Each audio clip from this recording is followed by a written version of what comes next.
안녕하세요. 격돌 투자삼국지의 김지연입니다. 자, 깜짝 기준금리 인하로 우리 증시에 어떤 영향이 있을지 의견이 분분한 그런 하루였는데요. 과연 우리 시장 훈풍을 기대해봐도 좋을까요? 자, 오늘도 저희 격돌 투자삼국지는요, 세 분의 전문가와 함께 뜨거운 이슈들 짚어보고요. 또 어떤 이슈, 주도주들이 시장을 이끌어 나갈지도 이야기 나눌 예정이니까 이 시간 함께 하시면서 투자 전략에도 많은 도움 받아가시기 바랍니다. 자, 그럼 먼저 세 분의 전문가들과 인사부터 나눠보도록 할게요. 자, 안녕하세요. 위즈인베스트먼트 김영철 팀장님. 네, 안녕하세요. 네, 다음은 밥TV 이현석 대표님이세요. 안녕하세요. 네, 안녕하세요. 네, 마지막으로 시원의 투자전략팀의 김정철 팀장님도 자리하셨습니다. 네, 안녕하세요. 네, 안녕하세요. 이번 주 찬바람이 굉장히 많이 불어서 좀 추웠는데 한 주 동안 건강하게 보내셨는지 좀 여쭤보도록 할게요. 먼저 김정철 팀장님, 시청자분들께 인사 한 말씀 부탁드릴게요. 네, 안녕하세요. 그 시장이 요즘에 날씨하고 좀 상관관계가 좀 있나 봐요. 지금 추우니까 시장이 안 좋아져요. 좀 꽃샘추위 오니까. 근데 봄은 무조건 오게 돼 있죠. 네, 그래서 투자의 환경도 봄이 올 거라고 저는 꼭 믿고 있습니다. 조금 기다리시면 좋은 네. 시장이 오지 않을까 그렇게 생각하고 있습니다. 네, 이현석 대표님도 한 주 동안 잘 지내셨나요? 네, 날씨가 굉장히 추웠었는데, 지난 주말에 몸살을 좀 심하게 앓아갖고, 굉장히 좀 고생을 많이 했습니다. 근데 약을 좀 먹고 했더니, 좀 다행히 좀 괜찮아졌는데, 일단은 이번 주 같은 경우에는 만기가 있었기 때문에, 선물 옵션 동시 만기가 있었기 때문에, 그 만기를 좀 준비하는 좀 과정에서 좀 체력적으로나, 정신적으로 좀 지쳤던 것 같고, 그래서 좀 몸살이 왔었는데, 우리 시청자 여러분들도 항상 감기 조심하시고, 꽃샘추위 이제 금방 지나가면은, 날씨가 오늘부터 풀린다고 하니까는, 좀 괜찮을 것 같습니다. 네, 마지막으로 김영철 팀장님도 한 주 동안 어떻게 보내셨는지요? 예, 잘 보냈습니다. 사실 오프닝 인사 때 그 날씨랑 주식 얘기를 제가 하려고 그랬는데, 저주부터 질문을 주셔가지고. 상관계수 쟀어요, 실제로. 수치를 재봤어요. 아무튼, 투자자분들도 사실 이제 따뜻한 봄날 준비하시려면 지금부터 종목 선정 다시 잘 하셔야 될 것 같고, 어쨌든 조정받을 만큼 조정을 좀 받았고, 지금부터 종목 잘 선정하시면 또 좋은 수익률 나올 수 있으니까, 이 프로그램 끝까지 잘 시청해주시면 좋을 것 같습니다. 네, 이렇게 인사 나눠봤고요. 이번 주도 전문가분들의 활약 기대해보도록 하겠습니다. 자, 그럼 첫 번째 코너 바로 시작하도록 하겠습니다. 우리 시장에 이슈가 된 내용들을 낱낱이 파헤쳐보는 이슈앤 스캔들 시간입니다. 자, 그럼 어떤 이슈가 우리 시장을 흔들었는지 또 앞으로 우리 증시에 미칠 영향에 대한 대응 전략까지 한번 들어보도록 하겠습니다. 자, 오늘의 첫 번째 이슈입니다. 네, 달러 강세 언제까지 이어질 것인가 라는 첫 번째 이슈인데요. 미국이 기준금리 인상 시기를 놓고 고민 중인 가운데 달러와 강세가 지속이 되고 있는 상황이죠. 그러면서 글로벌 증시 변동성도 커지고 있습니다. 우리도 조정을 피해갈 수가 없었는데 이런 달러 강세의 영향 언제까지 이어지게 될까요?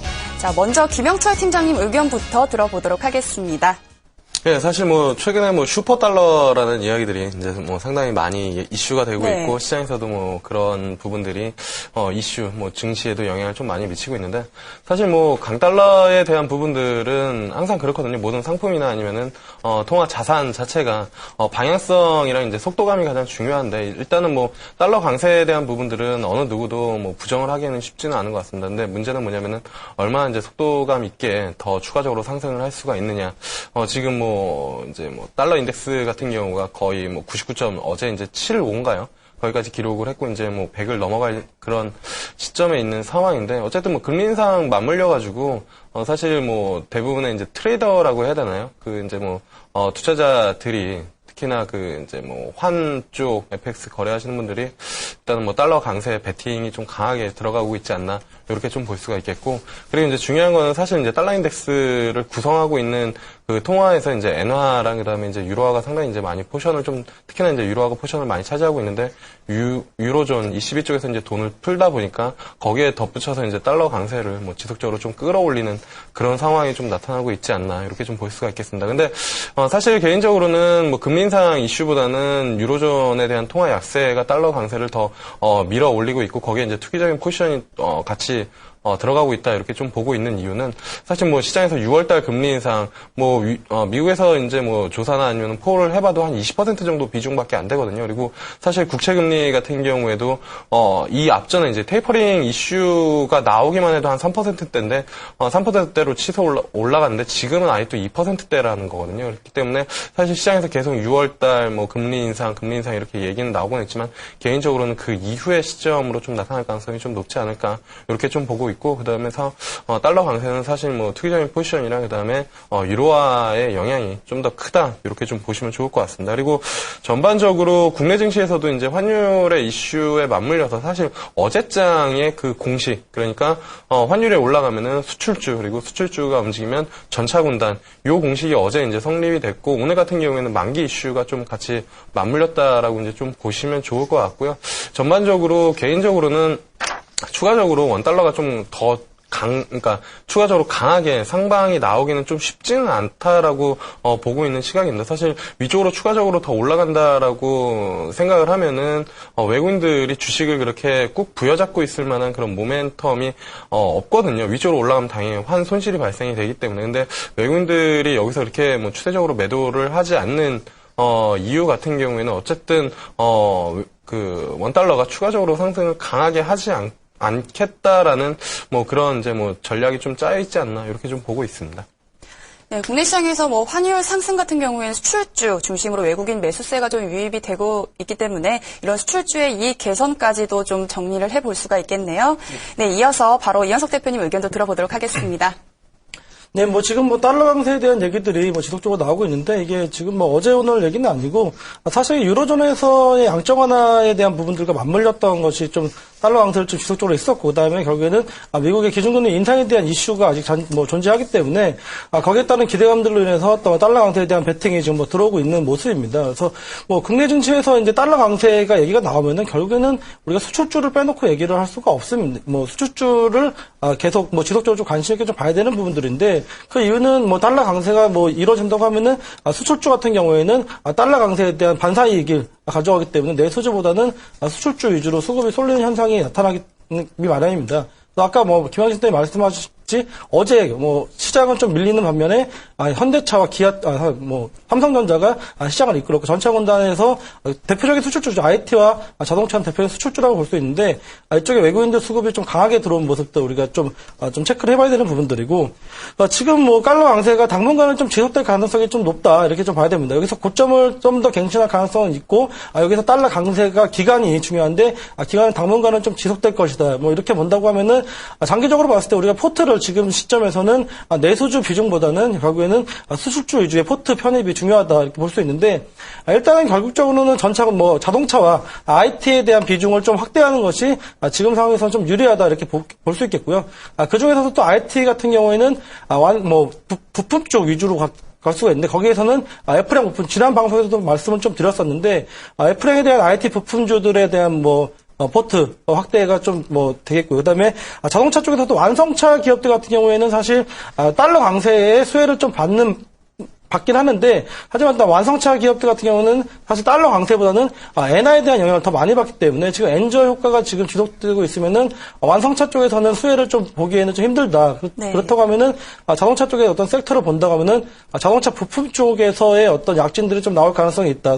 달러 강세에 대한 수혜를 입을 가능성이 있는데, 여기에서는 미국 완성차 기업들에 대한 부품을 납품하는 국내 기업들, 뭐 그런 쪽 위주로, 결국에는 자동차 기업들도 이제 포드나 GM 쪽에 납품을 하는 그런 부품 쪽 위주로 좀 세팅을 하는 것이 좋겠다, 이렇게 볼 수 있겠습니다.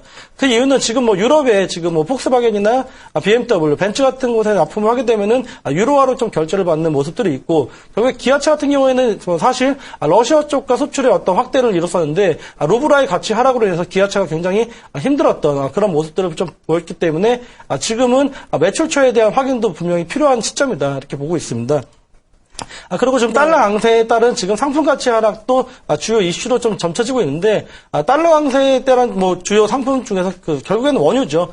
지금 원유 가격에 뭐 지속적인 좀 하락이 있기 때문에 원유 상품에 대한 뭐 반사이익이 나올 수 있는 수혜주들을 본다고 하면은 사실 단기적으로 좀 봤을 때는 뭐 항공주라든지 해운 이쪽에서의 어떤 반사이익들이 굉장히 강하게 나오고 있고, 뭐 종목으로 얘기를 드리면은 뭐 대한항공이나 아시아나항공 뭐 이런 종목들이 지금 원유 하락에 대한 뭐 가치를 좀 수혜를 좀 받았고, 그 다음에 해운 쪽에서는 뭐 다 아시다시피 뭐 한진해운이라든지, 그 다음에 원양어업을 주로 하는 이런 사조산업, 이런 종목들이 지금 원유 이슈와 맞물려서 지금 굉장히 강한 모습들을 좀 보이고 있는데, 네. 특히나 원유 상품 가치들이 좀 떨어지면 결국에는 원자재 가격이 내려가기 때문에 전통적인 화학주 같은 경우에서도 결국에는 원유 가격 보다 낮은 금액으로 원유를 수입을 해서 제품을 만들어서 재판매하는 전통적인 화학주들, 특히나 지금 같은 경우에는 롯데케미칼 같은 종목들도 뭐 달러 강세, 그다음에 원유 하락에 대한 수혜를 볼 수 있다, 이렇게 말씀을 좀 드릴 수가 있겠습니다. 그래서 달러 강세가 일어났을 때 시장에서 어떻게 반응이 하는지, 그다음에 결국에는 어떤 섹터가 움직이는지가 굉장히 중요할 것입니다. 그래서 이런 정도도 수출주, 그다음에 원유 상품 가치 하락에 따른 수혜주들로 이렇게 포트를 재편하는 것이 지금 상황에서 유리하다, 이렇게 말씀드릴 수 있겠습니다. 네, 대표님도 수출주 위주의 전략을 좀 말씀해 주셨는데요. 자동차 부품주 언급을 해 주셨고요. 유가 수혜주로는 단기적으로 항공과 해운, 그리고 장기적으로는 화학 업종에 관심 가져보시면 좋겠습니다. 자, 이어서 팀장님 의견도 들어보도록 할게요. 예, 뭐, 종목, 항상 제가 마지막이라서 이제 종목이나 뭐 이런 건 다 잘 해주신 것 같아요. 그래서 뭐, 저는 근데 이 시점에서 개인 투자자분들 어떤 고민에 빠졌을까를 생각을 해보면, 과연 외국인 투자자들이 빠지지 않을까 하는 그런 고민이 좀 있을 것 같습니다. 그러니까, 당연한 얘기죠. 왜냐면 환율이 달러가 강세라는 거는 워낙 약세라는 얘기인데, 워낙 약세에서 외국인 투자자들이 투자해야 될 메리트가 좀 떨어지거든요. 이제 그런 면에서 저는 제가 봤을 때는 이제 과연 이 부분을 어떻게 판단하냐가 개인 투자자분들 참 큰 고민이실 텐데, 지금 달러 인덱스가 뭐 99.75? 뭐 정중에는 뭐 고점 한 100을 경신했어요. 근데, 지금 유로화와 달러화가 1대1 교환 비율을 거의 찍으려고 지금 하고 있는데, 아마 되게 역사적인 장면일 것 같아요. 그래서 뭐 캡처 같은 거 해놓으시면 좋을 것 같고, 교환 비율이 1달러에 1유로 뭐 이렇게 나올 것 같아요. 이거는 이제 어디든지 오버슈팅, 언더슈팅 있기 마련이니까. 그리고 이제 이거 같은 경우 이제 사람들이 걱정하는 게 달러 강세 때문에 워낙 약세로 외국인 투자자가 과연 우리나라 많이 팔 것이냐. 이 부분을 보면 이번 주 환율 변동폭을 보면 좀 꽤 많이 슈팅을 했습니다, 환율이. 근데 원화가 약세가 좀 세게 이루어진 거죠. 근데 의외로 외국인 매도는 좀 오늘 이후에는 좀 그렇게 많진 않았어요. 네. 그리고 지금 그나마 좀 우려되는 거는 좀 비차익 매도하고 환율 쪽 비차익 매도인데, 비차익 매도 역시 선물 옵션 동시반기 영향이 좀 더 크거든요. 네, 그래서 이번 주에, 그리고 특히 외국인 선물 매도 쪽을 제외하고는, 네. 코스피 전체적인 유지하는 게 의외로 흐름은 나쁘지 않다. 그러니까 외국 투자자가 떠나진 않았다라는 거를 좀 보시면 좋을 것 같습니다. 브라질이나 다른 주요 나라 통화를 같이 비교해 보시면 우리나라 원화가 좀 상대적으로 선방하고 있다고 보시면 될 것 같습니다. 네, 환율 상승폭에 비해서 이 외국인 수급은 의외로 양호했다라는 말씀해 주셨는데요. 다만 이번 주 선물의 외국인 매도는 좀 부담으로 작용했던 것 같습니다. 자, 그럼 첫 번째 이슈는 이렇게 정리해 보도록 하고요. 바로 이어서 두 번째 이슈로 넘어가겠습니다. 자, 두 번째 이슈입니다. 네, 금통의 깜짝 금리 인하, 이에 대한 시장에 미칠 영향에 대해서 이야기 나눠보도록 하겠습니다. 네, 사상 첫 1%대 기준금리 시대에 접어들었습니다. 이번 결정으로 과연 우리 시장의 훈풍을 기대해봐도 될까요? 바로 이야기 나눠보도록 하겠습니다. 자, 김영철 팀장님, 시장에서는 기준금리 동결을 더 많이 예상을 했었는데 이렇게 갑작스러운 이번 발표는 어떻게 해석을 해보는 게 좋을까요? 일단은 뭐 채권 전문가들 대부분 이제 한 80% 정도가 네. 이제 기준금리 동결을 좀 예상을 했고, 저도 이제 동결 쪽으로 이제 좀 예상을 했었던 부분들이 있거든요. 근데 사실 아까 전에 이제 미국 금리 인상 관련했을 때 이제 채권 가격 말씀드렸었는데, 국내에서도 저도 이제 뭐 대부분 그 사람이 이제 뭐 다수 쪽에 있을 때 좀 안전한 감을 이제 느끼는 그런 부분들, 사실 이제 투자자로서는 지양해야 될 부분들이긴 한데, 중론이 그랬고, 사실 이제 뭐 여기서 금리 인하보다는 소수 의견을 한번 주고 이제 인하하는 게 사실 시장과의 소통 부분에서 전 좀 더 원활할 것이다라고 이제 생각을 했는데, 어쨌든 결론은 금리 인하를 했고, 이게 시장에 미칠 영향 같은 경우에는 사실 뭐 오늘 시장에서 벌써 다 보여준 것 같습니다. 대표적으로 이제 건설주, 당연히 이제 그 조달 비용 자체가 이제 줄어들 수 있기 때문에 그런 부분들이 이제 긍정적으로 좀 작용을 한 것 같고요. 그 다음에 이제 뭐 지난 시간에 한번 요 금통위 이슈를 다뤘을 때, 만약 금리 인하를 하게 된다라고 하면은 금융주를 한번 보면 될 것 같다. 왜냐면은 여기서 이제 추가적으로 인하가 쉽지가 않기 때문에 오히려 금융주, 남은 건 이제 금리 인상으로 돌아갈 가능성, 네. 그렇기 때문에 금융주가 움직일 가능성이 좀 높다라고 그러는데, 오늘 뭐 대표적으로 움직인 게 건설주, 금융주거든요. 근데 사실 은행주에 대해서 추세적으로 움직이기엔 좀 쉽지는 않다라고 이제 좀 보고 있는 부분들이고, 오히려 이제 증권 관련 종목들, 왜냐면은 금리가 낮기 때문에 투자자산 쪽이 뭐 이 주식시장 쪽으로 더 들어올 수 있는 우호적인 환경이기 때문에 뭐 금융주 쪽에서는 증권주를 좀 보시는 게 좋을 것 같고요. 그 다음에 건설주 중에서는 사실 저희 포트폴리오에서도 있지만 대형 건설사보다는 중소형 건설사 위주로 좀 보시는 게 좋지 않을까, 이렇게 좀 말씀을 드릴 수가 있겠습니다. 네, 건자재 업종은 좀 중단기적인 관점으로 보면 좋겠고요. 그리고 은행주보다는 금융주에 조금 더 초점을 맞추는 투자 전략까지 들어봤습니다. 자, 이현석 대표님은 이번 금리 인하 좀 어떻게 보고 계신가요? 네, 말 그대로 우리가 제시한 대로 깜짝 금리 인하라고 말씀을 해도 될 것 같습니다. 사실은 많은 사람들이 지금 본격적으로 의견했었고, 네. 지난 방송에서 제가 금리 인하에 대한 부분들은 굉장히 시간이 좀 걸려서 한 2분기 정도에나 단행이 될 거다라고 했었는데, 오늘 금리 인하 소식을 들었습니다. 들면서 역시나 외국인들이 좀 많은 수혜를 입었겠구나라는 생각을 좀 했었는데, 어제부터 외국인들 강한 매수세가 좀 들어오는 모습들이 좀 있었었는데, 금리 인하 이슈하고 지금 앞전에서 얘기했던 달러 강세, 이쪽으로 가다 보니까 결국에는 시장의 유동성에 대한 부분인데, 유동성이 좀 풍부해지고, 달러 강세가 나오면서, 결국에는 수출주에 대한 부분들이 또 우리가 또 관심을 좀 가져야 된다. 이렇게 다시 한번 말씀을 좀 드리겠고요. 그 다음에, 지금 코스피 쪽에서의 어떤 움직임을 좀 본다고 하면은, 결국에 지금 코스피가 지금 상승에서의 어떤 모멘텀이 좀 부재한 상황에서, 시장이 어떤 유동성만 공급을 했을 때, 과연 시장에서의 어떤 주도주가 형성이 되고, 추세가 나올 것인가에 대한 부분들을 고민을 해봐야 되는데, 결국에 지금 움직이는 것이 금융과 건설 쪽이 먼저 좀 반응을 했습니다.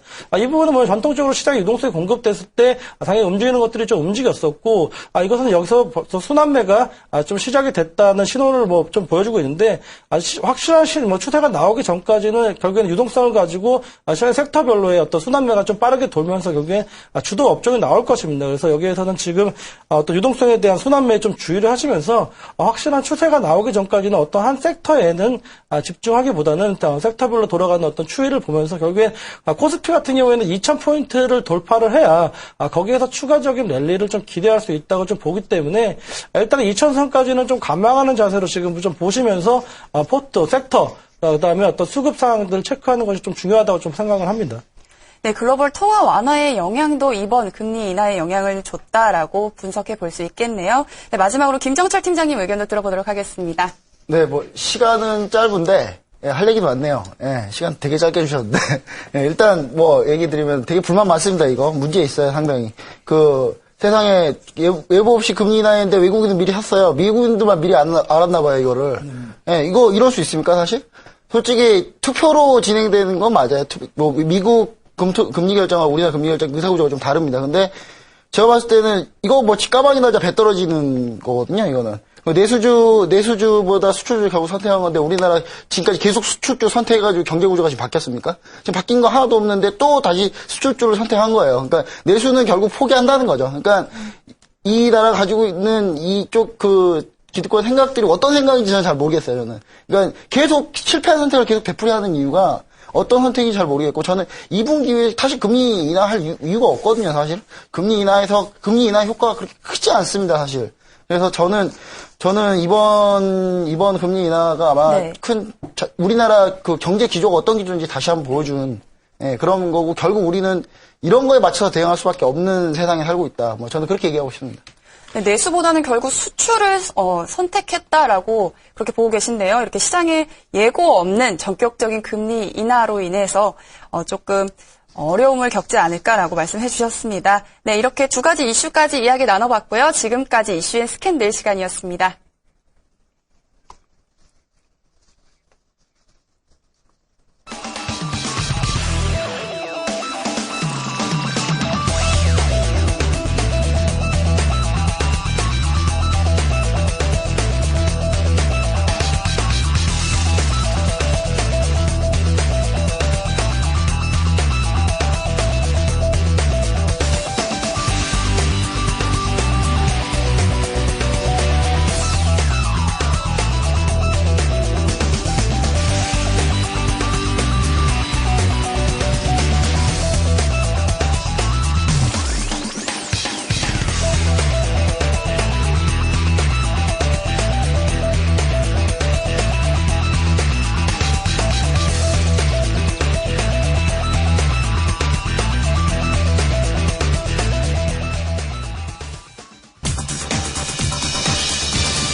네, 결정 포트폴리오 시간입니다. 이번 시간에는 전문가들이 가지고 온 종목을 편입하거나 제외하는 방식으로 포트폴리오를 진행하게 되는데요. 먼저 시청자분들의 이해를 돕기 위해서 결정 포트폴리오의 운영 규칙부터 설명드리겠습니다. 결정 포트폴리오의 운영 규칙입니다. 매주 신규 종목은 토론을 통해서 편입과 제외를 결정하고요. 편입된 종목은 이길 시초가에 매수합니다. 또 제외된 종목은 이길 시초가에 매도하고요. 목표가를 제시한 경우 도달 시 매도합니다. 손절가와 트레일링 스탑을 제시한 경우에도 도달 시 매도하고요. 총 10종목 이내로 운영을 하고 각 종목의 비중은 10%입니다. 네, 그럼 기존 종목들과 함께 한 주 동안 어떤 수익률 보여줬는지 수익률부터 한번 보시겠습니다. 네, 한샘입니다. 역시 독보적인데요. 수익률 20.95% 기록을 하고 있습니다. 위닉스도 14.40%의 수익률 보여주고 있고요. UIL도 16.99%로 높은 수익률 보여주고 있습니다. 화성산업과 나스미디어 그리고 무학까지 살펴봤고요. 또 동아소시오홀딩스도 14.45% 수익률 보여주고 있습니다. 네, 현대 엘리베이터는요, 3월 11일 손절 처리가 됐고요. 안랩은 3월 10일 날 손절 처리가 됐습니다. 마지막으로 캠트로닉스도 3월 11일 손절 처리가 됐습니다.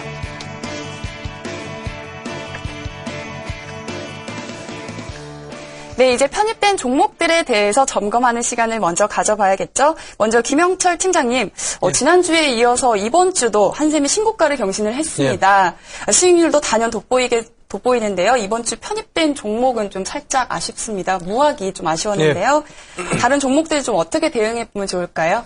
사실 뭐 무학 안 집어넣고 그 전에 이제 들고 있었던 그 종목 들고 있었으면 이제 상당히 괜찮았을 텐데요. 네, 아쉽죠. 일단은 뭐 한샘 먼저 말씀을 드리도록 하겠습니다. 네. 한샘 같은 경우에 사실 뭐 계속 말씀을 드리지만 뭐 오늘 금리나 이슈에서도 말씀드렸지만 뭐 건자재 쪽, 뭐 저는 건설보다는 건자재 쪽에 대한 관심이 꾸준하게 좀 관심을 가져야 되지 않나 이렇게 좀 볼 수가 있겠고요. 한샘 뭐 건자재 리모델링 관련해가지고는 거의 탑픽이다. 사실 뭐 LG하우시스랑 KCC 같이 예전에 움직였었는데 지금은 뭐 한샘 같은 경우가 MSCI 뭐 편입 이슈와 같이 맞물면서 외국인들 수급이 꾸준하게 들어오면서 거의 뭐 독보적으로 그러니까 건자재 종목 섹터군에서 이제 뭐 독보적으로 움직이고 있다라고 좀 볼 수가 있겠고요.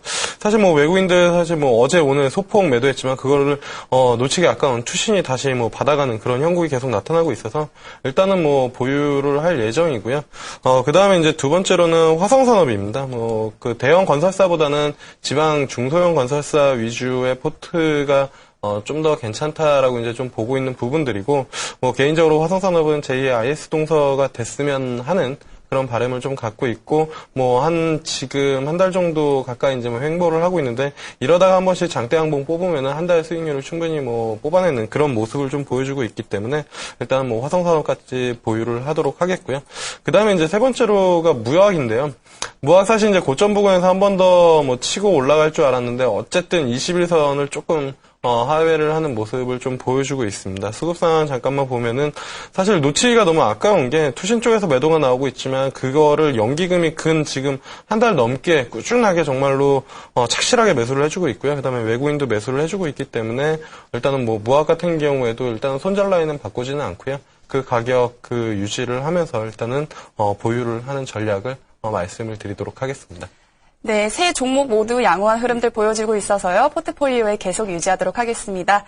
네, 다음은 이현석 대표님 종목 점검을 해볼 텐데요. 드디어 대표님 종목이 빛을 발하나요? 위닉스와 동아소시오홀딩스 주가 흐름이 한 주 동안 참 좋았습니다. 네, 뭐 앞으로 대응 전략 어떻게 세워보는 게 좀 좋을까요? 뭐 사실 좀 그동안에 좀 부진 슬럼프에서 좀 뭐 벗어났다 좀 말씀을 좀 드릴 수가 있겠고요. 사실 뭐 동아소시오홀딩스가 뭐 저도 살리고 우리 회원님들의 계좌도 좀 살리지 않았나 좀 이렇게 봅니다.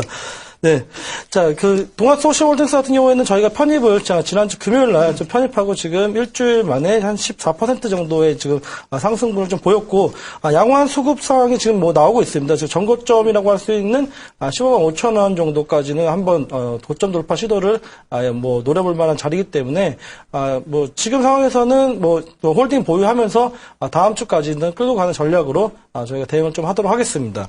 그다음에 두 번째 종목이 나스미디어입니다. 나스미디어가 좀 지리한 박스권 흐름을 좀 이어가고 있는데 오늘자리에서 다시 한번 3만 원짜리를 돌파 시도를 좀 했었는데 3만 원짜리가 지금 역사적 신고가 자리인데 이 자리를 좀 돌파하지 못하고 있습니다. 그래서 다소 어떻게 보면 지금 차트상의 모습으로 봤을 때는 종목이 좀 다소 부진한 모습으로 좀 가고 다 이렇게 뭐 느끼실 수 있겠지만은 결국에 큰 그림으로 봤을 때는 결국에 우상향하고 있는 그런 종목입니다. 그리고 여기에 추가적으로 좀 수급을 좀 말씀을 드리면은 현재 연기금 쪽에서의 어떤 수급 상황들이 굉장히 좀 양호하게 좀 진행이 되고 있기 때문에 연기금의 수급이 빠지지 않는다고 하면은 사실 이쪽에서 3만 원을 돌파해서 다시 한번 신고가를 경신할 수 있는 가능성이 높게 점쳐지는 그런 종목이다 보기 때문에 여기에서 다음 주까지 또 한번 볼딩 유지하고 포트에 유지시키도록 하겠습니다. 그 다음에 위닉스가 이제 제 종목 중에 세 번째 종목이었었는데, 위닉스 같은 경우에도 좀 아까 말씀드렸던 나스미디어와 좀 마찬가지의 흐름을 좀 보여줬었습니다. 제가 지리한 박스권에서의 어떤 물량소화 과정 이후에 추가 상승분이 기대가 되는 자리이기 때문에 홀딩 전략을 좀 제시해드렸었는데, 제가 말씀드렸던 전략대로 좀 움직임이 있었고, 여기에는 의미 있는 것이 대량 거래가 좀 터졌다는 부분들이죠. 대량 거래가 지난 월요일 날 좀 나오면서 주가 상승을 좀 이끌었고, 여기에도 마찬가지로 위닉스 같은 경우도 지금 기관 쪽, 지금 투신권에서의 어떤 중심이 되는 수급 사항들이 들어오면서 결국에는 지금 수급이 외국인과 기관의 양매수 수급 포트로 좀 전환이 됐기 때문에 추가적인 상승분을 좀 더 기대해 볼 수 있는 자리다. 그래서 위닉스 같은 경우에는 지금 자리에서도 업사이드가 굉장히 높게 올라와 있습니다. 저 최고점이라고 할 수 있는 28,000원까지 자리까지 좀 보고 있는데, 그 중간 부분에서 한 25,000원대 한 번의 저항이 있을 수는 있겠지만은, 여기에서의 어떤 움직임을 좀 보면서, 다음, 대응을 해드리는 걸로 하겠고, 저는 세 종목 모두 보유하고, 포트에 편입 유지시키도록 하겠습니다. 네, 그럼 세 종목 모두 보유하도록 하겠습니다. 네, 다음은 김정철 팀장님이신데 큰일 났습니다. 지난주에 자신 있게 편입을 추천하셨던 캠프로닉스가 어제 시가에 바로 손절이 됐네요. 또 손절가를 올렸던 현대 엘리베이터, 안랩까지 모두 손절 처리가 됐는데 어떻게 된 건가요? 뭐 UIL 한 종목만 남았어요. 근데 이게 좀 자세히 변명 아닌 변명이 좀 자세히 좀 보셔야 돼요. 것 같습니다. 자세히 보시면은 네. 제가 처음으로 종목 추천했는데 첫 제시한 손절가에 처음으로 손절된 거예요. 그러니까 다른 분들은 여러 번 손절됐는데 저는 이번 한 번에 이 처음이에요. 최종목이 되셨네요. 네. 우리 같이 가는 이번 건 아니었나요? 처음인데, 네, 이번 처음인데 그리고 나머지 현대엘리베이터 안랩은 소폭 손절이죠. 현대엘리베이터 0.47% 마이너스 0.47% 손절이고요. 안랩은 마이너스 1.88% 손절. 그래서 그 주요 손절 라인에 나왔을 때 손절을 정확하게 했다. 네. 좀 이따 내용을 보시면 알 수 있습니다. 먼저 제가 보유하고 있는 종목 중에 UIL 먼저 한번 보시겠습니다. UIL 네, 보시면은 오늘 좋았죠. 예, 뭐 UIL은 제 바람대로 가졌어요. 예, 뭐 16%또 아쉬워요. 개인적으로 한 30%대는 찍었어야 되는데. 네. 예, 뭐 사람들의 주변에 뭐 토니텍이 훨씬 낫다라는 주변에 그런 엄청난 비난을 이겨내고 UIL을 한 거거든요. 예, UIL이 지금 현재 잘 가고 있고 보시면 수급이 거의 기관 수급이 잘 보이시나요? 기관 수급이 거의 뭐 어마어마하죠. 예, 수급이 대단한 종목이다. 그리고 UIL에서 나오신 분 아니시죠? 그런 거 아니에요. 참고로 UIL 주담이랑 자주 통화 많이 해요. 실적에 대해서는 제가 조금 많이 알고 있고, 그렇게 하고 있기 때문에 어느 정도 실적 가시성이 있기 때문에 제가 UIL 계속 얘기 드렸던 거고요. 그래서 보유하는 걸로, 여기서 보유를 당연히 해야 되겠죠. 예, 당연히 보유하고요. 그 다음에 좀 이제 제가 차트를 안 보지만 차트의 정확한 손절 라인을 잡았다고 생각하는 게 이게 현대 엘리베이터입니다. 네, 많이 아쉬운가 봐요. 손절을 안 했으면 급락했겠죠. 네. 그러니까 이거 같은 경우는 64,000원으로 손절을 64,000원까지 올렸다가 다시 64,000원으로 하향을 했는데 살짝 하향한 거는 조금 더 이게 슈팅을 좀 견디기 위해서 64,000원까지 했는데 64,000원을 뚫고 내려가면서 손절을 했는데 네. 이게 손절이 참 좋은 선택이었다. 네. 급락을 예상한 손절 라인이 정확하게 적중했다. 뭐 이렇게 뭐 얘기를 좀 드리겠습니다. 그리고 뭐 현대엘리베이터 같은 경우는 실적 나왔죠. 흑자 전환했습니다. 다시 한번 접근해 볼 수 있는 시점이 바로 60일선 부근인데 지금 현재 60일선 부근에 와 있기 때문에 주가가 양봉이 나오면 그때 이후로 다시 한번 고객 여러분 시청자 여러분들 다시 한번 지켜봤으면 좋겠고요. 그다음에 안랩 같은 경우 안랩도 손절을 사실상 짧게 잡았어요.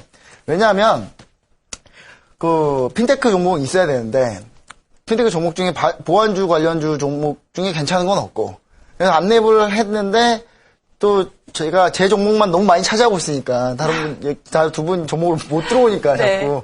손절 좀 짧게 잡아서 좀 종목 회전을 좀 빨리 했었는데, 뭐 마이너스 1.88% 손절을 했는데요. 뭐, 만약에 보유하고 계시는 분들이라면 아직 이 부분은 추세를 전혀 깨고 있지 네. 않았기 때문에 계속 보유하실 수도 있다. 뭐 이렇게 보고 있고요. 안랩 같은 경우는 뭐 저 포트에서 손절을 했지만 안정적인 포트 관리를 위해서 이게 손절한 거라고 이렇게 보시면 좋겠고요. 캠트로닉스에 대해서는 좀 이건 좀 이제 할 말은 좀 없습니다. 왜냐면 캠트로닉스 같은 경우, 하지만 캠트로닉스가 수급이 안 좋거나 그런 건 절대 아니에요. 실적이 안 좋거나 그런 건 절대 아니고, 약간 그 시장의 영향을 좀 받아서 급나간 면인데, 그 급나간 면에서 손절가를 좀 닿았다는 부분이 좀 안타깝습니다. 이제 그런 부분이 있어서 좀 손절이 다시 올라왔죠. 다시 올라왔는데, 뭐, 기존에 보유하고 계시는 시청자분들이라면은 충분히 아직도 시세는 좀 남아있다. 예, 그렇게 보고 있습니다. 그래서 뭐, 세 종목 빠지고 UI를 하나 있는데요. 새로운 마음으로 종목 많이 가져왔습니다. 그래서, 예. 네, 기대해 보도록 하겠습니다. 자, 정리해보면 제외된 종목은 손절된 캠트로닉스와 현대 엘리베이터, 안랩이 되겠네요. 자, 그럼 이 빈자리에 새로운 종목들 편입하는 시간 갖도록 하겠습니다. 먼저 김영철 팀장님부터 가지고 오신 새로운 종목 소개 부탁드립니다. 예, 일단은 뭐 오늘 한 종목 들고 왔는데요. 한 종목은 이제 컴투스입니다. 네. 사실 저희 포트에 게임주가 없는 부분들이 이제 뭐 가장 큰 이유 중에 하나고요. 그다음에 이제 오늘 코스닥 시장 21선에서 이제 반등이 나올 때, 일단은 좀 움직임이 상당히 이제 괜찮았던 섹터 중에 하나가 이제 뭐 게임 섹터였다. 최근에 이제 그러니까 뭐 코스닥 한 2, 3거래를 조정을 받았음에도 불구하고 좀 강한 섹터가 이제 그 게임 섹터였기 때문에 사실 코스닥 지수가 더 치고 올라갈지 안 올라갈지 그런 부분들을 생각을 안 하더라도 이제 뭐 순환매가 한번 돌더라는 관점에서 게임주는 뭐 포트에 있어야 되지 않을까 이렇게 좀 보고 있고요. 그래서 뭐 게임주 뭐 대장이라고 볼 수 있는 컴투스를 들고 나왔고요. 뭐 개별적인 모멘텀을 보면은 일단 서머너즈 워 이제 주요 국가 순위에 이제 뭐 빠르게 안착을 하면서 그런 부분들이 좀 긍정적으로 좀 작용을 하고 있다. 그리고 이제 그러니까 그 길드전, 그러니까 뭐 개별로 하는 부분들이 아니라 여러 이제 길드전 그런 도입 이후에 추가적으로 롱런할 수 있는 모멘텀을 보유를 한다. 그게 이제 또 한 가지 투자 포인트가 될 수가 있겠고요. 그 다음에 이제 기존 이용자를 대상으로 이제 프로모션을 추가적으로 하면서 그런 부분들이 이제 단순하게 이제 게임이 짧게 라이프 사이클이 끝나는 게 아니라 좀 길게 가져오면서 수익을 끌어낼 수 있는 그런 모멘텀이 있지 않나 이렇게 좀 볼 수가 있겠습니다. 사실 뭐 이렇게 이제 개별적인 모멘텀을 이야기를 했지만 섹터를 놓고 본다라고 뭐 게임 쪽에 들어온다라고 하면 컴투스를 뭐 기관이나 외국인들이 안 살 수가 없는 그런 부분들이기 때문에 간단히 뭐 차트를 보면서 설명을 드리면요. 사실 뭐 지금 보고 있는 거는 20만 원 돌파가 조금 충분히 나타날 수 있지 않나 이렇게 좀 보고 있고요. 오늘도 밑꼬리 달리고 양봉으로 이제 종가 거의 고가로 이제 뭐 마감을 시켜놓은 그런 상황이고요. 그 다음에 이제 뭐 수급 상황을 보더라도 연기금 그리고 외국인이 꾸준하게 한 옷걸이를 샀다라는 것도 좀 큰 의미를 둬야 되지 않을까 이렇게 좀 보고 있습니다. 그래서 사실 뭐 시초가로 매수를 하고 손절가는 한 18,000원, 18만 원 정도만 안 깨면은 뭐 충분히 뭐 괜찮지 않을까 이렇게 좀 보고 있습니다. 네, 그럼 컴투스를 말씀해 주셨는데요. 바로 토론 시작해 보도록 하겠습니다. 자, 먼저 이현석 대표님, 모바일 게임을 좀 즐겨 하시는 걸로 제가 알고 있는데 말씀하셨듯이 의견 어떠신가요? 서머너즈워를 안 해보셨죠? 예, 저는 그래서 게임주를 방송에서 거의 추천을 안 했습니다. 저는 서머너즈워 유저입니다. 예, 좀 말씀을 드리면은, 일단 요새 좀 깜짝 놀라는 게 있습니다. 요새 지상파 TV를 볼 때, 광고 부분에서 게임. 굉장히 많이 나오죠. 광고들이 굉장히 많이, 라인, 레인저스, 그 다음에 서머너즈워, 그 다음에 클래시 오브 클랜?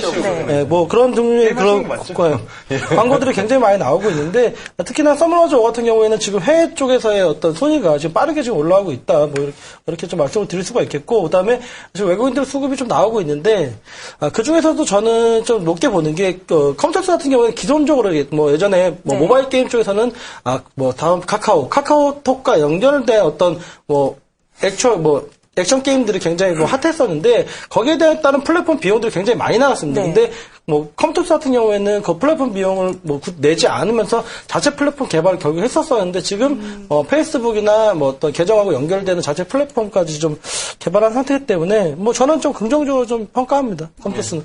네, 김정철 팀장님 컴투스에 대한 의견 어떠신가요? 다른 건 차치하고요. 서머너즈워 컴투스가 자체 플랫폼 한다. 옛날 얘기죠. 옛날 얘기 굳이 계속 얘기해봐야 사실 상관없는 거고. 게임이나 다른 조이맥스 이런 게임주 다 보시면 아시겠지만 컴투스가 제일 낫습니다. 게임주 들 거면 컴투스밖에 없어요, 사실. 그럼 게임 대장주로서 컴투스는 괜찮다. 그런데 다시 조명을 받을 만한 그런 자리에 왔습니다, 지금 사실. 지금 제가 왜냐면 CF 횟수를 제가 한번 세봤어요, 최근에. 서머너즈워 CF 횟수를 세봤는데. 하루 종일 TV를 보신 거예요, 그럼요? 누구 시켜놓죠, 세보느라고. 네. 시장 트렌드를 잡아야 되기 때문에. 근데 지금 마케팅을 강화한다는 거 매출이 높다는 얘기야, 이거는. 클래시 오브 클랜 생각해 보시면 아실 겁니다. 클래시 오브 클랜 CF로 도배를 할 때, TV에. 그때 매출이 어마어마했거든요. 예. 그래서 컴투스 실적을 좀 기대해보고 저는 개인적으로 컴투스 게임주 넣어야 된다면 컴투스밖에 없다. 두 분이 모두 동의를 하셨기 때문에 편입시키도록 하겠습니다. 그럼 이현석 대표님이 가지고 오신 새로운 종목 들어봐야겠죠? 자, 어떤 종목인가요?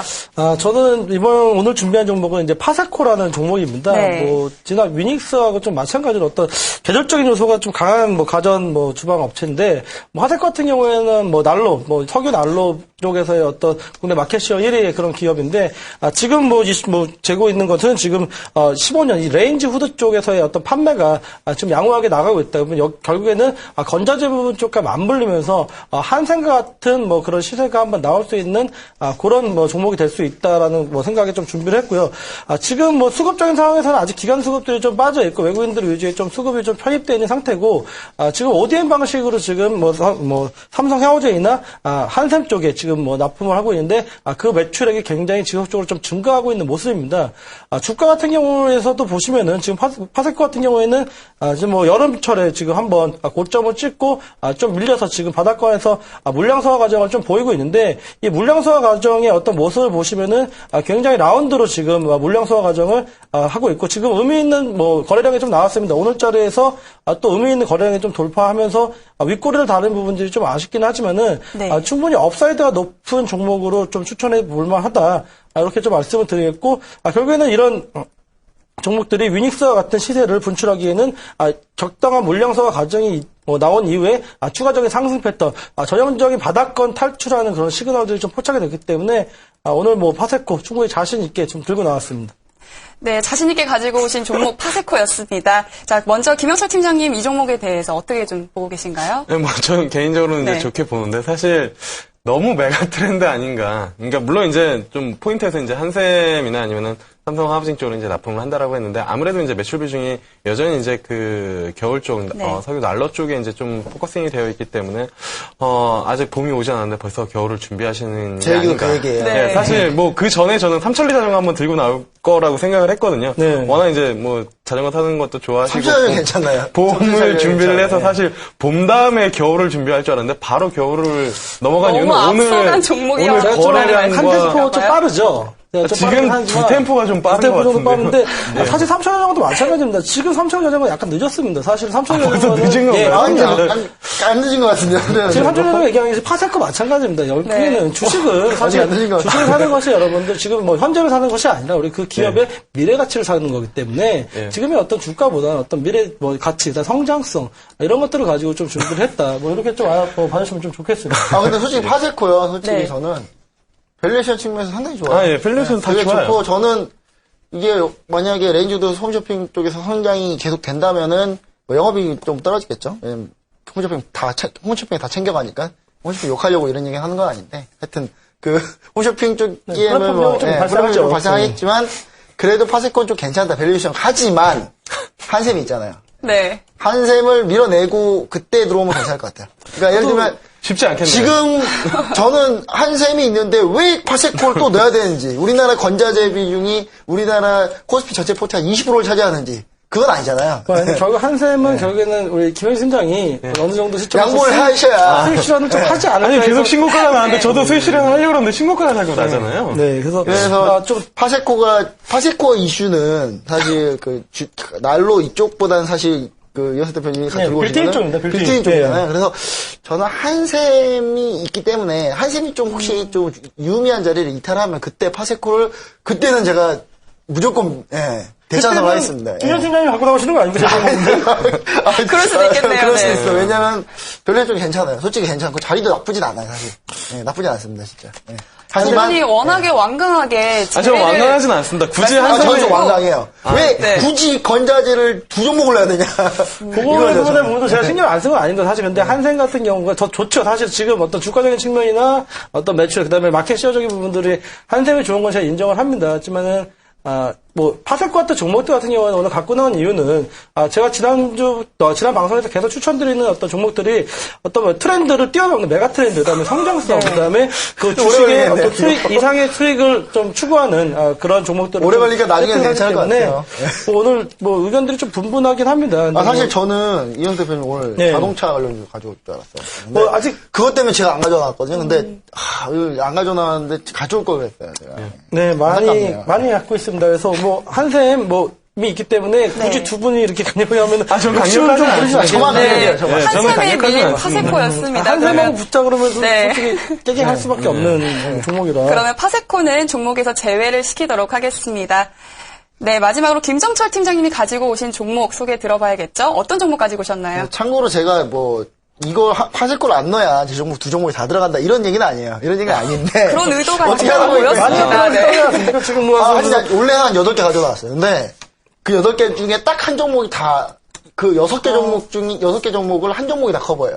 네, 첫 번째는 이제 코이버 이건 아닌데요. 코이버입니다. 코이버. 지난주에 제가 지난 들고 시간에 나왔죠. 들고 나오신 네, 두 번째 도전입니다. 2차 도전합니다. 왜냐하면 코이버가 오히려 지난주보다 이번 주 자리가 더 좋습니다. 예, 더 괜찮다고 볼 수 있습니다. 이번 주 자리가. 지난주에 들어왔으면 손절 아닌가요? 아니에요. 아니에요? 혼저가가 좀 더 낮았어요. 예, 다행이네요. 근데 그래도 되게 감사드려요. 예. 지난주에 네. 안 넣어주셔서 다행이다. 뭐 두 분의 선결지명이 좀 괜찮다. 손절이 나갔을 것 같은데요. 네, 그렇죠.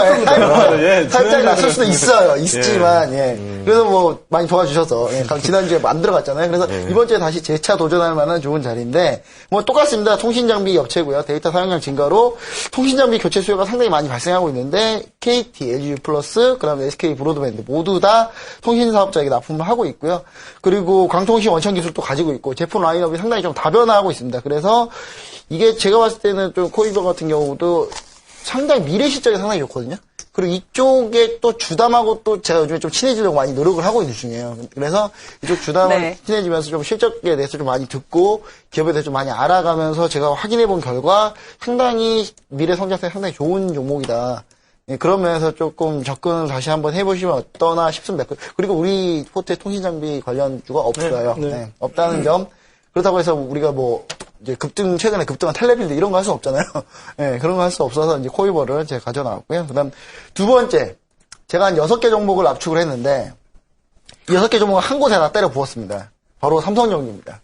삼성전기 이게 사실 이해되네요. 네. 사실 삼성전기 그 월요일 날 뭐 이제 다른 뭐 하면서 제가 이게 발굴했던 종목이긴 한데 그 사이에 좀 많이 오르긴 했습니다만은 삼성전기 그 사이에 아직 많이 오른 건 아니고 사실 바닥에서 계속 많이 올랐죠? 그 전에 사실 들고 있긴 했었어요. 삼성전기. 예. 저희가 가지고 있는 포트에 또 있긴 했었는데, 삼성전기 같은 경우는 지금 더 남았다, 앞으로도. 갤럭시 S6에 흥행이 됐을 때는 FCSP라고 그 AP칩의 공정 과정에 들어가는 부품이거든요. 근데 모듈인데, 이 모듈이 상당히 좀 성과가 날 거다라는 게 제 의견이고, 또 시스템 LS의 삼성전자 반도체 사업부에 흑자 전환을 하면 할수록 삼성전기가 오히려 더 매출이 늘어난다라는 거. 그리고 카메라 모듈 전문이지 않습니까? 또 삼성전기도. 삼성전기는 또 1600만 원 화소, 이번에 1600만 화소 갤럭시 S6에 1600만 화소 카메라가 들어가는데, 그러면서 카메라 모듈 쪽에 좀 매출이 좀 증가할 거고요. 근데 이것만 증가하면 사실 좀, 별로죠. 근데 하지만 요즘 샤오미도 그 짝퉁이라고 놀림받는 그 샤오미도 요즘엔 1300만 화소를 쓰고 있거든요. 카메라 모듈을 수출하고 있습니다. 삼성전기가. 그래서 중국향 매출이 상당히 좀 늘어나고 있다. 그리고 하웨이와 레노버에도 납품을 하고 있다는 점, 이런 부분들이 조금 좀 매출이 다변화되면 삼성전기가 예전에 뭐 삼성전자에만 바라보고 산다. 약간 이런 건 이게 좀 많이 달라졌다. 그리고 새로운 모듈이 있는데 NFC 무선 충전, 모바일 결제 이 세 개를 모두 하나로 아우릅니다. 네, 콤보 코일 모듈을 공급하고 있는데 이게 좀 강하지 않을까 저는 네. 이렇게 보고 있습니다. 그리고 베트남 공장이 가동되면서 중저가 스마트폰 시장에도 부품 공급이 용이해졌습니다. 사실 지금까지 가격이 원가가 높아서 중저가 스마트폰이 잘 못 들어갔거든요. 삼성전기가 잘 못 들어갔는데 이번에는 이제 베트남 공장 가동하면서 이번에 충분히 들어갈 수 있지 않나 뭐 이렇게 있고 마지막에 수급적인 이슈인데 2분기까지 자사주 매입 이슈가 있습니다. 그래서 수급적인 부분도 좀 원활하지 않나 그렇게 보고 있습니다. 네, 그럼 코이버와 삼성전기까지 두 가지 종목 소개를 들어봤는데요. 또 전문가님 의견 안 들어볼 수가 없겠죠? 먼저 김영철 전문가님, 편입에 동의하는 종목 어떤 게 있을까요?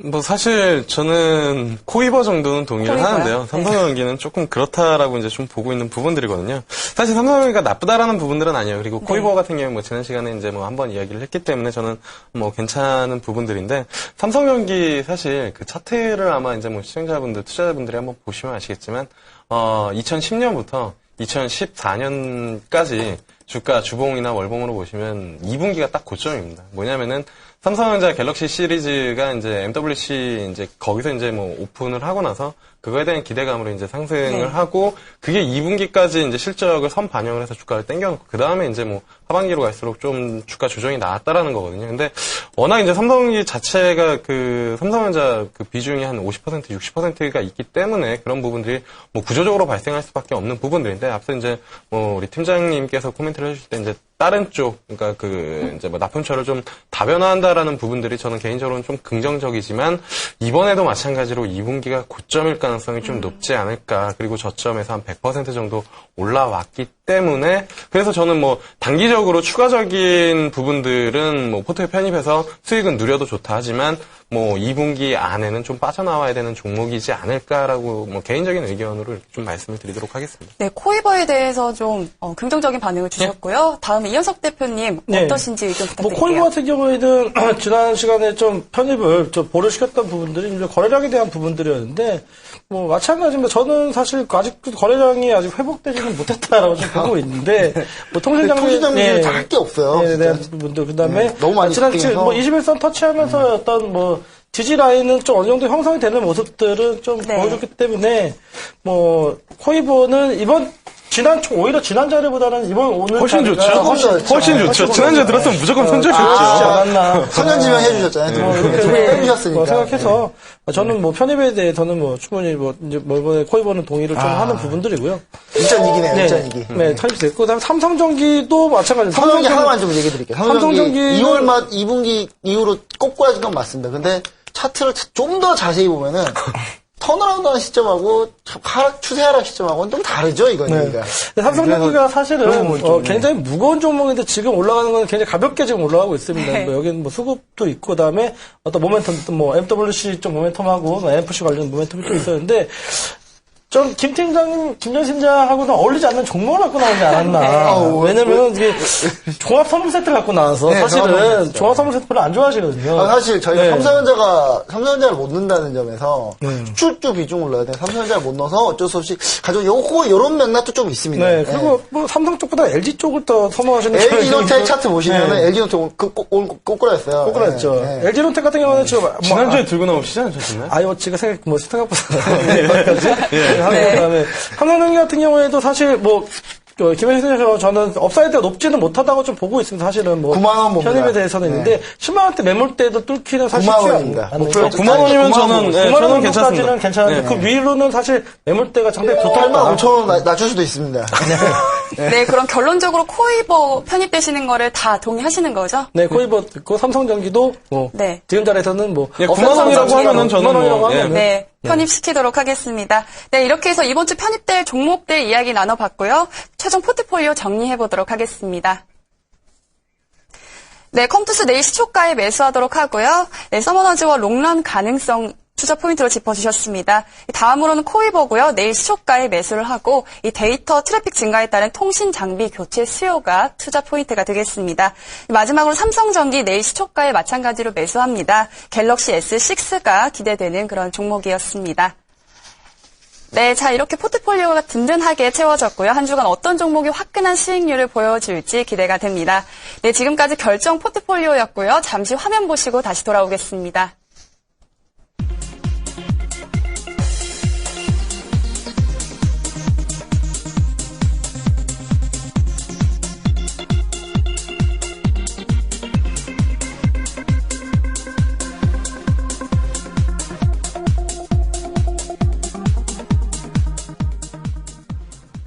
네, 격돌 투자 삼국지 오늘도 유쾌하고 또 알차게 마무리가 됐는데요. 오늘 소감 한마디씩 듣고 마무리하도록 하겠습니다. 네, 소감 한마디씩 부탁드릴게요. 네, 방송 시작한 지 한 1개월이 넘어가는데 마지막 네. 클로징 멘트를 처음 해보는 것 같은데요. 네, 일단 그렇습니다. 앞으로도 네. 좋은 종목이랑 그다음에 좋은 이슈를 가지고 뭐 투자에 좀 도움이 되는 그런 방송으로 임하도록 하겠습니다. 네. 네. 뭐 저도 너무 어색하네요. 아니, 처음 하는 인사여서요. 점점 또 발전이 되는 것 같고 사실 이 방송을 통해서 뭐 저희들도 공부를 더 하면서 좀 더 발전적인 뭐 종목들 그다음에 저희 어떤 포트도 결국에 또 발전적인 포트로 또 나가는 그런 모습들이 좀 연출이 되는 것 같아서 기분이 좋고 다음 주도 기대해 주시기 바라겠습니다. 인사 못할 수도 있겠어요. 최근 3월 들어와서 저희 포트 수익률이 시장 수익률 훨씬 이기고 있어요. 네, 좋아졌죠. 그걸 꼭 확인해 주시기 바랍니다. 네. 이제 포트 터졌습니다. 네, 오늘 함께 해주신 전문가님들 모두 수고